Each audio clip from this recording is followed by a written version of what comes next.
Dans un climat déjà électrique, une nouvelle secousse secoue le paysage sportif africain, un collectif mystérieux se baptisant Jabarout affirme avoir mis la main sur des trésors numériques jusqu'ici bien gardés. Ces individus aux intentions encore floues prétendent avoir infiltré les entrailles informatiques de la Fédération royale marocaine de football. Résultat : une mine de données confidentielles, contrats de joueurs, archives de gestion, documents internes, seraient désormais en leur possession.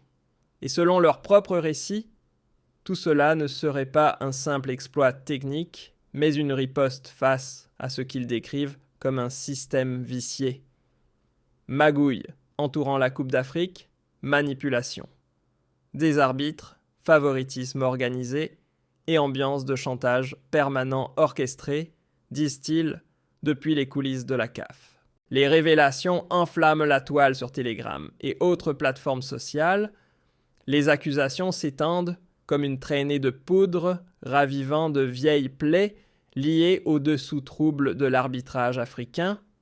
Entre pots de vin, jeu d'influence et verdict sur mesure, l'histoire semble se répéter.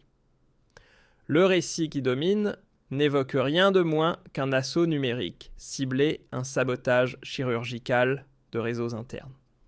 Le collectif Jabarout affirme preuve en main, selon ses dires, avoir mis au jour une mécanique de corruption parfaitement huilée. Résultat de match. Décision controversée, signature de contrats douteux, tout serait lié par une toile d'intérêt croisée que certains journalistes n'hésitent mêler plus à baptiser la mafia de la CAF. Mais l'affaire ne s'arrête pas là. D'après les sources relayées, les pirates ne se sont pas contentés de faire parler d'eux, ils auraient bien posé des conditions assorties de menaces explicites. Si leurs demandes ne sont pas prises au sérieux, d'autres révélations plus explosives encore pourraient suivre. Cette montée en tension alimente une crainte grandissante, celle de voir un simple scandale footballistique basculer en guerre numérique globale, où les matchs se joueraient désormais autant dans les stades que dans les coulisses du cyberespace. Derrière le rideau de cette affaire explosive, un nom revient avec insistance, presque inévitable, Fouzi Ledja. Patron incontesté de la Fédération royale marocaine de football et acteur clé au sein de la CAF, il est dépeint dans cette fresque dénonciatrice comme l'un des rouages essentiels d'un engrenage de pouvoir tentaculaire tissant sa toile de rabat jusqu'aux couloirs les plus opaques du football continental. Certains discours ne prennent pas de gants, ils l'accusent d'être l'architecte d'un système où les arbitres se plient aux consignes, où les matchs basculent selon les intérêts et où les supporters furieux diffusent à tout va des documents fuités et des théories accusatrices. Ces derniers crient à la manipulation, à l'exclusion volontaire et dénoncent ce qu'ils perçoivent comme une mise en scène soigneusement orchestrée. Et comme si cela ne suffisait pas, le récit va plus loin. On ne parle plus ici de simple maladresse de jugement sur le terrain, mais d'un mécanisme bien rodé, décisions truquées, intervention extérieure et arbitrage transformés en outils de contrôle. Les exemples abondent, buts refusés dans le flou le plus total, pénaltys effacés, comme par magie calendrier des matchs soudainement ajustés, sans oublier les intimidations sournoises, entraînement perturbé, pression mentale sur les joueurs et ambiance étouffante avant les grandes affiches. Bref, un climat où le doute ronge tout et où la ligne entre sport et stratégie de coulisses semble plus floue que jamais. Comme si le scandale n'était pas déjà assez explosif, un autre ingrédient est venu épicer ce cocktail déjà bien instable, l'accès présumé à des données hautement confidentielles, notamment des dossiers médicaux de joueurs et des contrats privés. On franchit ici un cap dangereux, bien au-delà du simple terrain de jeu. Ce genre d'intrusion touche des zones ultra sensibles où le juridique croise l'éthique et où la moindre fuite peut devenir une arme redoutable. Rien que l'idée que de telles informations puissent être entre de mauvaises mains pose une question dérangeante. Les instances sportives sont-elles réellement capables de verrouiller leur système numérique ? Ou faut-il se préparer à voir ces données utilisées ? comme monnaie d'échange dans une guerre sans règles ni arbitre. Et dans cette tornade, la CAF, la Confédération africaine de football, n'échappe pas à la tempête. Loin de là. Dans les récits qui circulent, elle n'est pas seulement complice passive, elle serait carrément enracinée dans le système qu'elle est censée réguler. Certains n'hésitent plus à lui accoler une étiquette qui fait froid dans le dos « mafia de la CAF ». Une expression choc, mais révélatrice d'un climat où sport, pouvoir et argent s'entrelacent sans vergogne. Et avec tous les vieux scandales remontés à la surface, matchs truqués, magouilles organisationnelles pot de vin oubliées, une partie du public commence à se dire « et si cette fois tout cela était vrai ?» Officiel ou pas, le soupçon prend racine. Ce qui saute aux yeux dans ce tumulte, c'est cette étrange fusion entre le ton froid du reportage et les accents brûlants d'une menace à peine voilée. On oscille entre punchline patriotique et jargon de hacker comme si un manifeste politique s'était marié à un manuel de cybersécurité. Les auteurs de cette cyberoffensive ne se contentent pas de révéler, ils préviennent, ils exigent, ils balancent des ultimatums. Leur message: si leurs conditions ne sont pas respectées, d'autres systèmes tomberont à leur tour.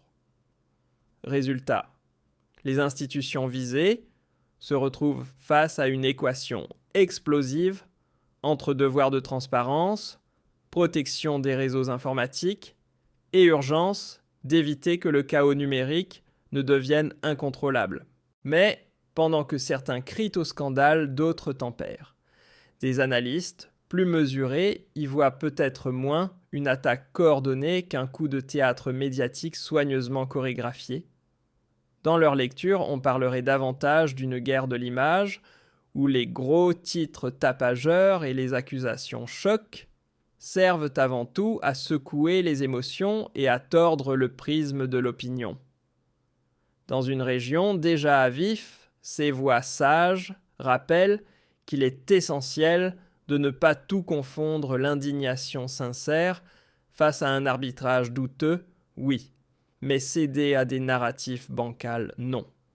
Car au bout de la chaîne, ceux qui risquent d'en payer le prix fort, ce sont bien les joueurs eux-mêmes. Pris dans la tempête, ce sont finalement les supporters qui encaissent le plus fort. Tiraillés entre une colère sourde face à ce qu'ils perçoivent, comme une trahison des règles du jeu, et un espoir tenace de voir la vérité enfin mise à nu, ils assistent impuissants à la lente métamorphose du football. Ce sport qu'ils chérissent, temple du fair-play et des émotions partagées, semble glisser vers un théâtre d'affrontements numériques où les crampons comptent autant que les claviers. Et les joueurs, eux, se retrouvent en première ligne, exposés malgré eux. Leurs données personnelles deviennent munitions, leurs noms, traînés dans des conflits qu'ils ne contrôlent pas. Entre atteinte à la vie privée et risque pour leur carrière, leur silence en dit long sur leur malaise. Mais derrière cette crise visible, une faille plus profonde apparaît, celle du pilotage même du football africain. Transparence, responsabilité, éthique. Autant de mots souvent prononcés, rarement appliqués. Si les accusations qui secouent la scène venaient à être confirmées, ce ne serait plus une simple histoire embarrassante à étouffer, mais un choc structurel. Un point de rupture. Il faudrait alors repenser en profondeur les rouages du pouvoir, revoir le rôle de la CAF, rééquilibrer les rapports entre les fédérations locales et les grandes décisions continentales. En somme, une refonte totale d'un système que beaucoup désormais ne veulent plus suivre les yeux fermés. Mais si à l'inverse tout ce vacarme s'avérait en grande partie amplifié voire erroné, ce ne serait plus le scandale qui ferait peur, mais la facilité avec laquelle l'opinion peut être retournée à coups de buzz mal maîtrisé. Ce scénario mettrait cruellement en lumière la vulnérabilité de notre écosystème numérique, un tweet bien formulé, une fuite anonyme, et voilà des milliers de supporters embarqués dans une tempête émotionnelle. Pour l'instant, on navigue dans le brouillard, les autorités se murent dans le silence, les révélations s'enchaînent sans preuve solide, et les experts s'opposent. Il est plus que temps que les responsables sortent de l'ombre pour éclaircir les zones grises, pas seulement pour se défendre, mais pour restaurer la confiance autour de la compétition et de la sécurité des données. Car à défaut de réponses limpides, la place est laissée aux soupçons. Et quand le doute s'installe, il s'étire sans venime et finit par contaminer tout un écosystème. Ce qui se joue en ce moment dépasse de loin les simples questions d'arbitrage ou de match. C'est toute une crise de gouvernance qui remonte à la surface, un bras de fer entre idéaux sportifs et intérêts bien plus terre à terre. Le rêve collectif du football africain semble se heurter à la machine administrative avec ses lenteurs, ses silences et ses opacités. Pris entre un collectif qui joue les justiciers numériques et des institutions acculées à protéger leur image, le public assiste à une mise en scène tendue. Et dans ce théâtre, où vérité et manipulation se côtoient, une chose devient urgente, remettre la raison au centre. Des enquêtes sérieuses, des actes concrets et des réformes tangibles sont indispensables pour éviter que le plus beau jeu du monde ne se transforme en une guerre d'ombre, sans vainqueur. En définitive, ce que l'on appelle l'affaire Jabarou ne peut plus être rangé dans la simple catégorie des scandales sportifs de passage. Ce n'est ni un clash d'après-match, ni une querelle d'arbitre un peu trop zélée. C'est le reflet brut d'une fracture bien plus profonde, celle de la confiance ébranlée jusqu'à ses fondations dans le football africain. Des années d'opacité, de non-dits institutionnels, de suspicions accumulées ont semé une méfiance rampante chez les supporters qui ne croient plus que les règles soient appliquées de la même manière pour tous. Ici, il ne s'agit plus simplement de l'image d'un arbitre ou de la réputation d'un dirigeant. C'est toute la légitimité des piliers censés incarner la justice, la clarté et la droiture dans le sport, roi du continent, qui est mise en cause. Quand les récits de combines d'intrigues politiques, de manipulations économiques et de jeux d'influence se multiplient, peu importe qu'ils soient à finac vrais ou exagérés, ils prospèrent d'autant plus dans un vide officiel, où les réponses sont rares, tardives, voire inexistantes. Et ce silence-là, bien souvent, fait plus de bruit qu'un aveu. Dans ce climat électrique, l'absence de réponse ne calme rien, elle agit comme un carburant versé sur des braises déjà ardentes.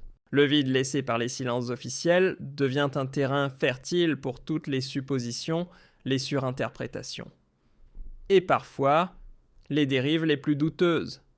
C'est là que surgissent des figures autoproclamées, convaincues d'avoir été désignées par le destin pour révéler des vérités que d'autres veulent cacher. Ce phénomène, bien que global, prend une tournure toute particulière en Afrique, où le football ne se résume pas à un sport, il est fierté nationale, miroir, identitaire et détonateur émotionnel pour des millions d'âmes. Alors quand surgissent des soupçons d'arbitrage, orientés de matchs truqués ou de compétitions faussées, que ce soit à la CAN ou ailleurs, c'est toute une chaîne déjà fragile qui menace de se briser. L'arbitrage dans cet univers où la technologie est inégalement déployée, où les formations sont disparates et les protections insuffisantes devient le maillon le plus vulnérable. Chaque erreur est scrutée, chaque faute devient suspecte, chaque coup de sifflet soulève un ouragan de doutes, et à force la confiance se fissure, la passion se politise, et l'arène sportive se transforme en champ de bataille idéologique où la colère l'emporte sur la lucidité. L'irruption du numérique dans cette affaire ne se contente pas de brouiller les pistes, elle épaissit le brouillard. Que l'on puisse même envisager comme crédible l'idée d'un piratage ciblant des fichiers médicaux ou des contrats confidentiels de joueurs suffit à montrer à quel point la cybersécurité est devenue un enjeu majeur. Fondées ou pas, ces allégations soulèvent un problème de fond. Nos institutions sportives sont-elles prêtes à affronter ce nouveau type de menace où l'information devient une arme? Car le risque n'est pas seulement technique, il est stratégique. Manipuler des données sensibles pour faire pression, pour intimider ou pour semer le doute, voilà le vrai danger. Dans ce monde ultra connecté, les frontières entre vérité, mensonge et menace sont devenues si poreuses que même le sport, refuge collectif, n'est plus à l'abri. Et au centre de cette tempête numérique, les joueurs se retrouvent exposés comme jamais. Habituellement réduits au rôle de héros ou de boucs émissaires, les voilà transformés en pions silencieux dans une guerre qui les dépasse. Le simple soupçon que leurs données personnelles aient pu être compromises est déjà une violation grave, une atteinte à leur vie privée, à leur intégrité, à leur humanité même. Cela nous rappelle une vérité fondamentale: aucun combat, même au nom de la justice sportive, ne peut justifier que l'on sacrifie ceux qui donnent vie à ce jeu. Les footballeurs ne sont pas des symboles à manipuler, ce sont des êtres humains qu'il faut protéger. Pour la CAF et les fédérations nationales, l'heure n'est plus à la gestion de crises temporaires, c'est l'architecture même de leur légitimité qui vacille. On ne parle plus d'éteindre un feu médiatique, mais de revoir en profondeur les fondations, comment on gouverne, comment on contrôle, et surtout comment on parle ou se tait face aux dérives. La transparence, si souvent brandie comme une promesse, doit désormais quitter les discours pour entrer dans les actes. Pas demain. Maintenant.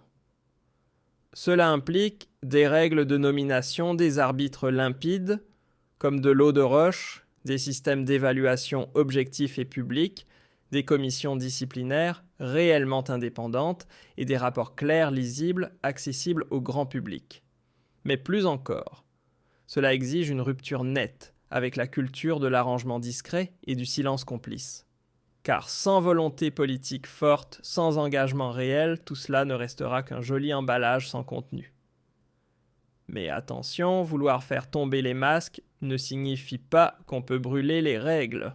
Dans ce combat contre la corruption et les abus, il est vital de ne jamais s'écarter de l'état de droit.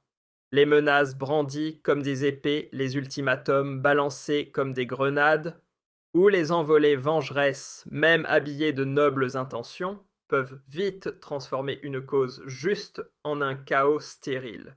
Pire, elles risquent d'éclipser les vrais problèmes et de jeter le discrédit sur ceux qui sincèrement réclament des comptes. Car rechercher la vérité, ce n'est pas crier le plus fort. C'est faire émerger les faits à travers des enquêtes sérieuses, menées par des organes compétents, loin du vacarme numérique et des jugements expéditifs des réseaux sociaux. La justice, la vraie, ne se décrète pas en trending topic. Elle se construit patiemment avec des preuves solides et un cadre légal qui protège tous les acteurs, même ceux qu'on accuse. Dans cette affaire brûlante, le rôle des médias et des réseaux sociaux n'est pas accessoire, il est central. Ces canaux peuvent se révéler des sentinelles redoutables, capables de mettre en lumière ce que certains préfèrent garder dans l'ombre. Mais ils peuvent aussi devenir des caisses de résonance incontrôlées, amplifiant rumeurs, soupçons et emballements émotionnels. Dans un contexte aussi explosif, le journalisme ne peut se contenter de relayer, il doit trier, vérifier, contextualiser. Plus que jamais, il faut rappeler que rapporter n'est pas enflammer et qu'alerter n'autorise pas à accuser sans preuve. Au-delà des accusations et des stratégies de communication, c'est toute une communauté de supporters africains qui se retrouvent interpellés. Cette crise leur tend un miroir que cherchons-nous à défendre quand nous crions à l'injustice, notre équipe, notre fierté, ou un récit qu'on nous sert sans même qu'on en interroge les fondements. Soutenir son pays est noble, mais cela ne doit pas devenir un blanc-seing pour accepter n'importe quelle dérive. Le pouvoir du football ne réside pas dans les polémiques, mais dans sa magie à unir les peuples, à faire vibrer des stades entiers, à créer des souvenirs partagés. Et aujourd'hui, ce sport adoré se trouve à un point de bascule, continuer à avancer dans le brouillard entre crise et soupçon, ou oser regarder en face ses failles pour mieux les corriger. C'est douloureux, oui, mais c'est le prix à payer pour que l'intégrité du jeu redevienne sacrée.